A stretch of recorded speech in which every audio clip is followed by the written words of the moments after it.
अनेक मालिकांमध्ये उत्तम भूमिका साकारत अभिनेत्री ईशा केसकरने प्रेक्षकांचं मन जिंकले.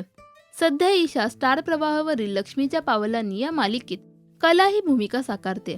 तर सरला एक कोटी या सिनेमातील ईशाच्या अभिनयाचं देखील सगळीकडे कौतुक करण्यात येते. मात्र सरला एक कोटी नंतर सिनेमांची विचारणा झाली नसल्याचा खुलासा ईशाने महाराष्ट्र टाइम्सला दिलेल्या मुलाखतीत केलाय.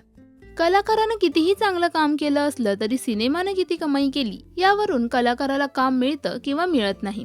कलाकार म्हणून मी त्यात उत्तम काम केलेलं असलं तरी मी एक फ्लॉप सिनेमा दिलाय असाच त्याचा अर्थ होतो. प्रेक्षकांनी तो सिनेमा नंतर असंख्य वेळा टीव्हीवर पाहिला तरी कलाकार म्हणून मला त्याचा काहीही फायदा होत नाही. कामातून काम मिळतं असं म्हटलं जात असलं तरी आधी ते चालावं लागतं, आर्थिकदृष्ट्या ते दिसावंही लागतं, असेही ईशाने यावेळी म्हटले. तर सिनेमा हिट झाल्यामुळे त्यातील कलाकारांना उत्तम कलाकृती मिळाल्याची अनेक उदाहरणं आहेत. त्या सिनेमाच्या बॉक्स ऑफिस कलेक्शनमुळे त्यांना ती व्हॅल्यू मिळते. ही गणितं प्रेक्षकांपर्यंत पोहोचत नाहीत.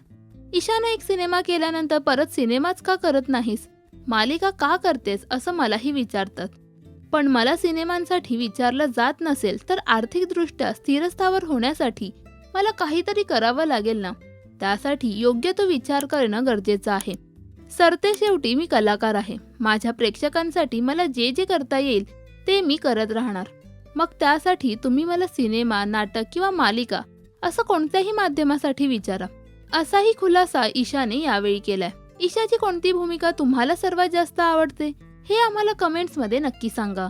मराठी सिनेविश्वातील बातम्या, अपडेट्स आणि गॉसिपसाठी सबस्क्राईब करा राजश्री मराठी.